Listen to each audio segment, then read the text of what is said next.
शायद भारत का सबसे बड़ा ब्लैकमेलिंग जो कांड हुआ था ना, वो राजस्थान में ही हुआ है। जो अजमेर 92 नाम से प्रसिद्ध हुआ था, 1992 की घटना थी वो। अखबार को पढ़ते आप। अजमेर की एक कॉलेज है, स्कूल कॉलेज दोनों ही थी वो। वहां से वो कांड शुरू हुआ।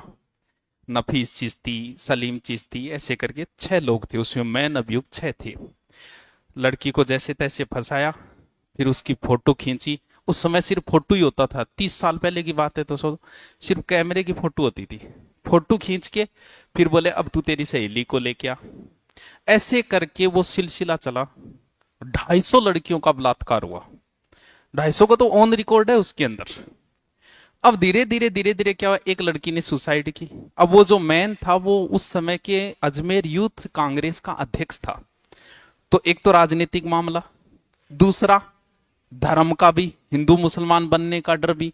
बड़ा कांड हुआ था उस समय भी, आंदोलन हुए थे पूरे भारत के अंदर। 92 उस पर फिल्म भी बनी है, कभी टाइम मिले तो जरूर देखना उस फिल्म को। एक लड़की ने सुसाइड की। अब सुसाइड को दबा दिया, बोलिए प्रेग्नेंट थी और डर से इसने कर लिया होगा। फिर उसी कॉलेज की दूसरी लड़की ने सुसाइड की, उसको भी फिर एक साथ 4 लड़कियां कूद गई उस कॉलेज से।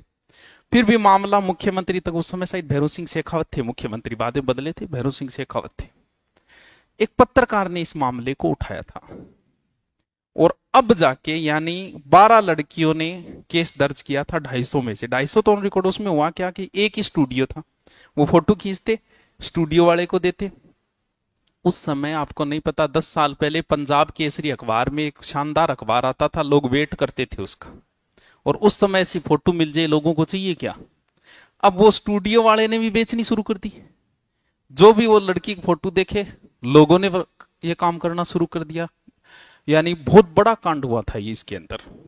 फिर वो पकड़े गए। अब सजा हुई। 12 में से 2 लड़कियां लास्ट तक रुकी रही। किसी को धमकी दे दी, किसी को। अब सोचो, अब जो लड़की डटी रही, बंग पोता हो गया। 30 साल पहले की घटना है, आपको देखो। अब उनको सजा हुई है। और हमारा कानून व्यवस्था इतनी अच्छी है, हम लोग जैसे कई बार पोस्ट देखते हो ना कि बलात्कारियों को इस देश में ये सजा, इस देश में ये सजा। मैं मानता हूं कि भारत से बेस्ट सजा किसी देश में नहीं है। क्यों नहीं है, देखो। जैसे आपने किसी व्यक्ति को थप्पड़ मारा, थप्पड़ मारते ही मामला आज ही आया और जज साहब ने आपको 1 महीने की सजा दे दी, ठीक है। आपको लगा वाह कितनी जल्दी न्याय हुआ। लेकिन हमारे यहां ऐसा नहीं होगा। थप्पड़ मारा, कई सालों तक केस चलेगा, आप वकील ढूंढते फिरो, रोज तारीख आएगी।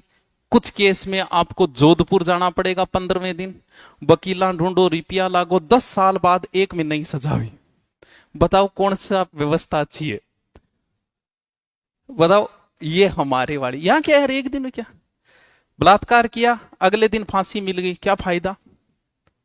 ये तो मृत्यु तो छुटकारा है सभी दुखों का। हमारे यहां वो 20 साल तक सड़ेगा, कभी केस कभी को, सारे पैसे लग जाएंगे उसके जितने हैं उतने, फिर जाके उसको सजा होगी। अब उनको सजा हुई है उम्र कैद की। और जज साहब ने कहा कि ऐसे लोगों के साथ कोई सहानुभूति न बरती जाए। ऐसी घटनाएं ब्लैकमेलिंग वाली आज भी हो रही है। ये 92 की नहीं, अभी दिल्ली में भी हुई थी, आपको बताओ। तो ऐसी घटनाएं होती रहती हैं, लड़कियां शिकार होती रहती हैं हमेशा। महिला ही महिला की दुश्मन है, ये कहावत आज से नहीं बनी है, बहुत पहले से बनाई गई है। किसी लड़की के नंबर अगर लड़के के पास गए तो दिमाग लगाने की जरूरत नहीं है। 90% चांस है कि आपकी सहेली ने दिए।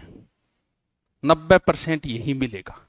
ए भाई मैं तेरो भी करवा दूं, बॉयफ्रेंड बना दूं, नौकरी लगा दे। बॉयफ्रेंड के बना दे, ये बन जैसी आप बना लेगी, मैं इतनी योग्यता कौन कीजिए। क्योंकि बॉयफ्रेंड बनाना कोई योग्यता के अंदर नहीं आता है। कद्दी बना लो, बस में चाल तो बन जाओ, पार्क में घूम तो बन जाओ, रोड पर घूम तो बन जाओ। ये तो मिले हैं, मिल जाएंगे। जब चाहो तब ढूंढ लो, तब मिल जाएंगे। लगानी है तो नौकरी लगा। क्योंकि लड़की की संगत बहुत जरूरी है देखना। संगत का असर लड़की पे सबसे जल्दी आएगा। गार्जियन को सबसे जल्दी ध्यान देना जरूरी है कि इसकी सहेली कौन है। अगर एक बुंडी सी शक्ल की आगी नहीं,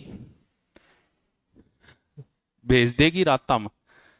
क्योंकि बहुत जरूरी है, क्योंकि बुद्धि काम में लेती नहीं है। ए भाई की कौन, भाई क्यों करूं, मैं जानू इन तो मेरे बॉयफ्रेंड को दोस्ती तो है, इतनी जल्दी याराना करवा देगी। तो बच के रहें, ऐसी घटनाएं सब जगह होती है। अठे अगर वह, क्योंकि गार्जियन को हर बात नहीं कही जा सकती, कोई अठे प्रॉब्लम हुए नहीं सीधा आगे बता दियो, कोई शर्म संकोच को नहीं है। और आओगो मैं गारंटी दूं कि अगले दिन वो आपको दिखाई नहीं देगा।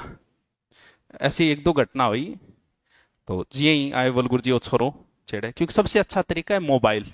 जब भी आपको लगे लड़का पीछा कर रहा है, आप मोबाइल बस ऐसे कर लो, चलाओ मत चाहिए, आगे वाले की औकात ही नहीं है कि आपके पास आ सके। लड़का डरता बहुत जल्दी है।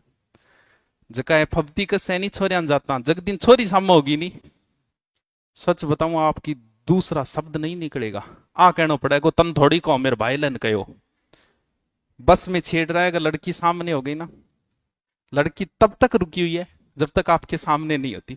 अगर थार में हिम्मत है तो थार में एक दो गलियां बताऊं दिल्ली की, वहां से निकल के दिखा दो। अगर तुम मर्द हो वहां से निकल के दिखाओ, ए चिकने है। आप तब तक कह रहे हो लड़की आपके सामने नहीं होती, तब तक आप ब्लैकमेल कर सकते हो, तब तक ही आप बोल सकते हो, वरना आपकी इतनी हिम्मत नहीं है। और आप लड़की के पीछे पड़े हो, जिस दिन लड़की अगर किसी के पीछे पड़ गई ना, किसी भी लड़के के पीछे, आगे भाजना चालू हो जाएगा। क्योंकि आपके साथ ऐसी घटना हुई नहीं तो आपको पता ही नहीं होगा कि यहां भी होगा। ऐसा ही होता है, आदमी फिर भागना शुरू हो जाता है, उससे बचना शुरू हो जाता है कि यार कहीं गैल छुट्टा मांगू। अभी घटना हुई, बोले गुरु जी वो छोरा ही हॉस्टल गए, आपने चिंता करने की जरूरत नहीं, मैं तुरंत सामंतान भेज दिया, मैं हॉस्टल उठा के लाओ, हॉस्टल उठा के लाओ ताकि और हॉस्टलर छोरा बेरो पड़े। अब वो बाद में बोले गुरु जी के थे इतनी के चिंता कर रखी है, अब थे बताओ ये मरुस्थल में कुण आओ जी, आप बताओ इस शहर में आप आते क्या? तो यहां अगर गार्जियन ने किसी बच्ची को भेजा है तो उसका जिम्मेवार कौन है? सिर्फ यहां नहीं है, बाहर भी मैं ही जिम्मेदार हूं। थारी जी कोई शिकायत आ गई तो बच्चों का को नहीं, बस बता दियो, इशारों कर दिया, थाने तक तो बात जागी को नहीं, आज तक ही कौन गई। ब्यूं पहली पहली डील सर्विस को काम मारकन खुद कने, क्योंकि गलती है, गलती आपकी ही मिलेगी।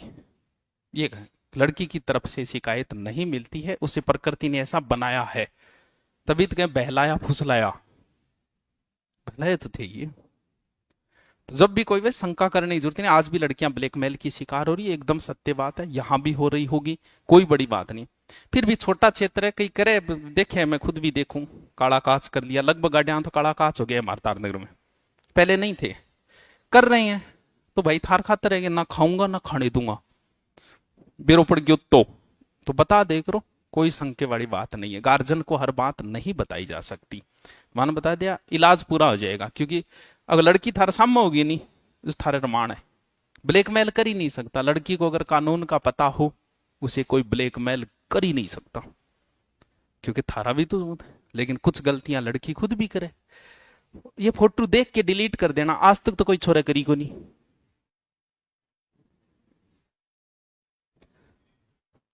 करेगी। जो विशेषज्ञ होते हैं वो कुछ बातें बताते हैं, हो सकता है आपको ये बुरी लगे, क्योंकि लड़के और लड़की का भेदभाव कोई नहीं मिटा सकता, मैं नहीं मिटा सकता। एजुकेशन में ऐसा, आप खुद बताओ, यहां कोचिंग में आप आ रहे हो, आपको अलग अलग बिठाया जा रहा है ना, तो भेदभाव तो यहीं से शुरू है। आप अलग अलग बैठे हो ना, मैं जयपुर दिल्ली में था, सब एक जगह, यहाँ लड़का लड़की लड़का लड़की, यहां तक कि सिर्फ मुझे लगता है कि एकमात्र मेरे लाइब्रेरी है जगह लड़का लड़कियां अलग अलग लाइन है, एकमात्र ऐसी है जहां लड़कों के आने की लाइन अलग है, जाने की अलग है लड़कों की, दोनों साथ में नहीं, एक ही गेट नहीं है, अलग अलग गेट है, पानी का अलग है, बाथरूम का अलग है। क्यों? जब मैं खुद ही भेदभाव नहीं मिटा पा रहा, कौन मिटा देगा? हम एजुकेशन में होके, कारण ये इतना सब कुछ अलग अलग है सारा, कोई मामला आते आपने देखा होगा रिएक्शन, फिर भी बिना मतलब बोलो और अट्ठा को तो माहौल खराब हो रही है, क्या माहौल खराब हो रही है थे बताओ, क्या माहौल खराब है? कौन नहीं। लेकिन लोग पहले, क्योंकि मैं क्षेत्र के बारे में जानता हूं, सोच को जानता हूं मैं, इसलिए मैंने पहले ही ऐसी व्यवस्था की कि साला आंगड़ी उठाओगा तो जरूर, लेकिन मिलो की को नहीं, क्योंकि सारी चीजें अब मैं खुद भेदभाव कर रहा हूं भैया, तो ये भेदभाव नहीं मिटाया जा सकता। कहने को कह भले ही दो, लड़के लड़के भेदभाव मैं खुद करा, और आप भी करोगे, आप भी जिस दिन टीचर बनोगे करना पड़ेगा।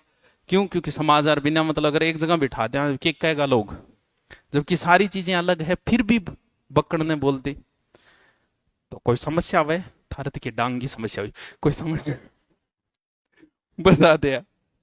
ये भेदभाव नहीं मिटाया जा सकता, कोई नहीं मिटा सकता, ये चलता रहेगा। थोड़ा बहुत कानून का पता हो, ये तो केस वो है जो ओपन हो जाते हैं, जबकि लड़की, लगभग लड़कियां परिवार के सदस्यों द्वारा प्रताड़ित होती है। बुआ को छोरो, मामे को छोरो, और ये करके बहु प्रताड़ित हुए लगभग लड़कियां। और हर लड़की परिवार के सदस्य द्वारा कभी ना कभी प्रताड़ित होती ही होती है। अब किसे बताएं? तो जिसे मतलब नहीं होता उसे ब्लॉक मारो, कोई शर्म संके वाली बात नहीं है। पुरुष के मन में प्रेम पहले से जगा होता है, बिना मतलब वो किसी को टाइम नहीं देता है। लड़का लड़की कभी फ्रेंड नहीं हो सकते, इतने दिन ही हो सकते हैं जितने दिन भर, क्योंकि शुरुआत में लड़के को प्रेम जगाना पड़ता है। उस समय तो वो थारा पग ही दबा देगो, थारा नोट्स लिख देगो, थे 3 घंटा तावड़े में खड़े रहना होगा, 5 घंटा होगा वो। ये तो शुरुआत का दौर है, बाद में 3 मिनट ही कौन खड़े हुए 3 घंटा ही जगह, वो बाद की बात है। क्योंकि स्त्री में प्रेम जगाना पड़ता है, वो अगर जग गया, बिन बेरो पड़ गया, अब ठीक है। अब देखो उसके तेवर, कोने टेम कोने मन बिजी हूं मैं, ले बिजी लगे तू थानेदार की मीटिंग लेने लाग रही है, ले पर बाद में वो बिजी होता है। तो हरकतें ऐसी होती रहती है। तो उसमें क्या, कुछ लोगों ने शोध बताई कि आपको बचना कैसे है ब्लैकमेलिंग से।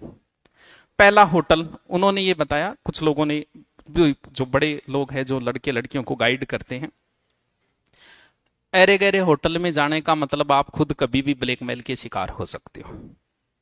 अरे तुम खुद बताओ यार, 10-10, 15-15 हजार रुपए किराए में होटल चला रहे हैं, कहाँ हिडन कैमरा लगा है आपको पता है क्या? और आपको देना पड़ेगा, आप थाने में नहीं जा सकते हो। अगर आपका बन गया वीडियो ना, तो ये कहने की बातें हैं भैया, देगी सल्टानो पड़ेगा। और होया है ईशा कांड।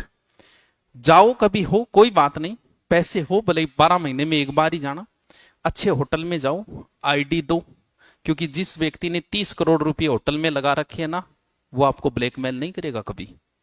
लेकिन जो 15,000 में किराए ले रखे वो कुछ भी कर सकता है। दूसरा, उसने ये बताया कि फोटो कभी भी चेहरे के साथ न भेजी जाए। मैं कौन कह इसको ना भेजो, ऐसा संभव है ही नहीं। मैं कहती हूँ कि आस की ना करो, बावड़ी बात करना मतलब की है। जो चीज आपके अंदर उत्पन्न हुई है आप वो करोगे। थारा माँ बाप थान रोकिया थे, रुक क्या गए, तो मेरे कारण रुकोगे थे। लेकिन उसमें कहा कि चेहरे के साथ कभी भी एडल्ट फोटो न भेजी जाए, फिर कोई टेंशन नहीं है। क्यों? क्योंकि आपके नीचे के पार्ट को देख के आपको कोई नहीं पहचान सकता। चेहरे के साथ कभी फोटो नहीं जानी चाहिए, भले कितना, क्योंकि जिससे आज प्रेम है, नफरत वही करेगा एक दिन। ये दोनों विपरीत है। दिन में अगर थकोगे तो ही रात को नींद आएगी, विपरीत चीजें हैं ये। आज जिससे प्रेम है, कल उससे नफरत भी हो सकती है। सिगमंड फ्राइड ने कही है ये बात, पेज संख्या मुझे याद नहीं कितने पे लिखी थी उसने। सिगमंड फ्राइड ने कही थी ये बात कि जिससे प्रेम है उसी से नफरत है। तुम जैसे आशिकों ने उस पर ऑब्जेक्शन उठाया, क्या कह रहा है, ये थोड़ी हो रहा है। तब उसने कहा कि ठीक है, नहीं होती। ये बताओ, जब तुम्हारी लड़ाई होती है तो तुम्हारे मन में ये बात नहीं आती कि साड़ी मार दूंगे? बोले हाँ आवे, तो बताओ फिर। और बात भी सच्ची है। आप बताओ, जब गुस्सा हो तब आपका मन नहीं करता कि मारने को? जिससे ज्यादा प्रेम होता है उस पर उतना ही ज्यादा फिर गुस्सा आता है कि सल्टा दियो इनके, साली रात गाद रखी मेरे। और 500 प्रेम होता है, भी कुत्ते बिल्ली इतनी पचा लाग जाएगा, क्यों लड़ाई वैसे। तो जिससे प्रेम है उससे कभी नफरत हो सकती है। फोटो का विशेष ध्यान, वीडियो कॉल में विशेष ध्यान। होटल जाना है जाओ, कोई बात नहीं, अच्छे होटल में जाओ, 5 स्टार में जाओ। आपके साथ क्यों, वहां बड़े लोग आते हैं, उनका वीडियो नहीं बनाता यार, क्या इनका क्या पता कब क्या, तो शिकार हो जाओ। और बच्चों थोड़ा सो को नहीं रोक, सरकार नहीं रोक सकती। आपको क्या लगता है बलात्कार को रोक देगी सरकार? जचे उतने कड़े कानून बना दो, नहीं रोक सकती। क्यों नहीं रोक सकती? क्योंकि जो चीज हमारे अंदर उत्पन्न हो गई, जैसे गुस्सा, यार तुम कितना ही कुछ कर लो, गुस्से को तुम कंट्रोल नहीं कर सकते। आत्महत्या, कितने ही नियम बना दो, आत्महत्या ही होगी। काम प्रवृत्ति या बलात्कार, कारण क्या है? आत्महत्या का एक संवेग है, अंदर उत्पन्न होता है। हमारे अंदर एक कभी इच्छा हुई आत्महत्या करने की, और ऐसा कहते हैं अपने पूरे जीवन काल में हर मनुष्य को 2 से 3 बार आत्महत्या करने की मन में आती है, हर मनुष्य के।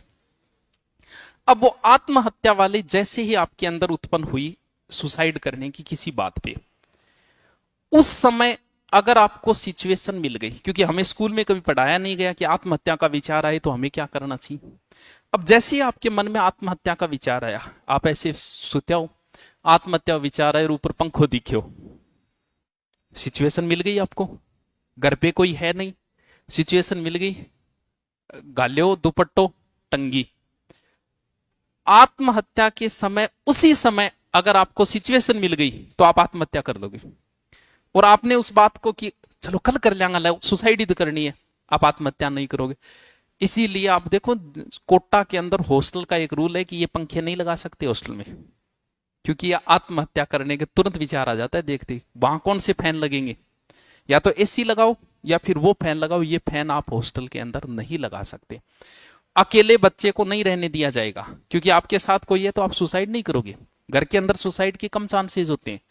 तो वो विचार है, अब मन में वो तरंगे उठी, उठते ही आपने सिचुएशन मिली, तरंग उठ रही है, आगे का ट्रेन जान लग रही है, कूद जाओगा आगे, क्योंकि वो एक समय है, बहुत कम समय, अल्प समय रहता है। ये गुस्सा एक संवेग है, आपके अंदर जैसी गुस्सा आया उस समय हमारी कुछ गांठें फूटती है गुस्से के अंदर, और वो गांठें जो है वो दो चीजों को जन्म देती है, मार दूं मर जाऊं। कुछ समय का है, जैसी गुस्सा है आपके मन में आगे वाले को मारने का विचार आएगा, वो ऐसी गांठें हैं। अब अगर थोड़ा सा आपका ध्यान भंग हुआ, आपने थोड़ा सा किया, वो दोनों खत्म। थोड़ी देर बाद आपको अफसोस भी हो गया, यार तन में गलत कह दिया यार, मन गुस्सा। गुस्सा एक ध्यान है। ध्यान का मतलब जब एक चीज पे केंद्रित हो जाए, जैसे ही काम प्रवृत्ति, काम वासना की तरंगे आपके अंदर आई, ये भी एक ध्यान है, काम भी एक ध्यान माना गया है। अब आपको जैसे मान लो कि 5 मित्र बैठे हैं, एक मित्र भाई साहब लगे हुए हैं कहीं लाइन मारने में, साथ वाला अगर थोड़ा सा होशियार है तो वो तुरंत समझे, क्योंकि काम प्रवृत्ति की जब तरंगे आपके अंदर आती है ना, आपको कोई चीज, आपको हंसना अच्छा नहीं लगता, बोलना अच्छा नहीं लगता, सार लो डायलॉग मारे और भाई जी की नहीं नाक लाग रहे तो ये दांत से तिरकाओगो, सार लो समझ तो जाओ बैठो, ध्यान है गठ है, क्योंकि ये वो तरंगे हैं। जैसे ही काम प्रवृत्ति की तरंगे आपके ऊपर आई, आपका दिमाग काम करना बंद कर देता है, आप किस उम्र में हो ये बात भूल जाते, सबके साथ होता है ना, आप किस पद पे हो ये बात आप भूल जाते हो, क्योंकि ये तरंगे ऐसी है, जैसे इस प्रकार की ये तरंगे हैं वैसी ही ये तरंगे हैं, सब कुछ भूल जाओगे आप। और जैसे ही काम वासना की पूर्ति हुई, आपका दिमाग वापस और रात तेरी ओ के करियो रहे, तो बहुत बड़ी गड़बड़ कर दी। अब क्या हुआ, वो तरंगे आई, कंट्रोल है नहीं, जैसे गुस्सा सबको आता है लेकिन सब थोड़ी मारते हैं किसी दूसरे को। अब आते ही उन्होंने बलात्कार जैसा अंजाम दिया, तुरंत समझ में आएगा तो गलत करो। अब वो सोचता है कि चलो इसको मार देता हूं ताकि मैं बच जाऊं, क्योंकि वो बताएगी, केस करेगी, इसलिए बलात्कार के बाद मारने की घटनाएं होती है। क्योंकि दिमाग तो, क्योंकि जब तक काम वासना चलावे तब तक आपका दिमाग काम नहीं करेगा, वो तो बेरो तो है था ना, सो कहाँ बड़ो काम तो बाद में दिमाग करेगा और रत तेरी। अब बगरे क्या बेचा, अब डोली कूद तो गया, पाछा क्या जाऊंगा। लेकिन जब तक तरंगे हैं तब तक दिमाग में नहीं आती कभी भी। जिस व्यक्ति के अंदर जितनी काम प्रवृत्ति होगी वो उतनी बड़ी रिस्क लेगा। रिस्क लेने का मतलब ये नहीं है कि वो प्यार कर रहा है, रात को 12 बजे घर में 10 जन आए फिर भी वो आ रहे, इसका मतलब प्यार नहीं है। वो काम प्रवृत्ति की तरंगे इतनी ज्यादा हावी है आपके ऊपर, ऐसी हमेशा 20 से 25 साल की उम्र के बीच में होता है। जब 35-40 का हो जाओगा फिर घरे बुला बोकरी बुलाई थे जाओगा ही को नहीं। क्यों? प्रेम चाहे कितना ही हो, क्योंकि वो तरंगे इतनी हावी नहीं होती। अभी आपके ऊपर ये तरंगे इतनी हावी है कि आपको कुछ भी दिखाई नहीं दे रहा है। कहीं कि तो बड़ो गलत हो सके, घरे पकड़ी जिया तो अपन क्या कुटेगा, आ दिमाग में को नहीं आ, अब बाद में समझ गए रे तू। गाँव में जाता वे, शहर में तो फिर भी किए थाना राई गाल के ले जाए, गाँव में किए घर का कूट दे बिना मतलब आ जाए। चलो बताऊं, इनको रोकना बहुत मुश्किल काम है। नियम चाहे कितने ही बना दो, जो चीजें आपके अंदर उत्पन्न होती है उन्हें रोकना बहुत मुश्किल है। कानून तो कड़े ही है, मर्डर के ऊपर भी सजा तो है लेकिन लोग कर रहे हैं, बलात्कार के ऊपर भी सजाएं कर रहे हैं। क्यों? क्योंकि आपके अंदर उत्पन्न हो गई, कोई इलाज नहीं है। जब तक वो तरंगे चढ़ी रहेगी तब तक आपका दिमाग काम नहीं करता है, चाहे गुस्सा हो चाहे काम प्रवृत्ति हो।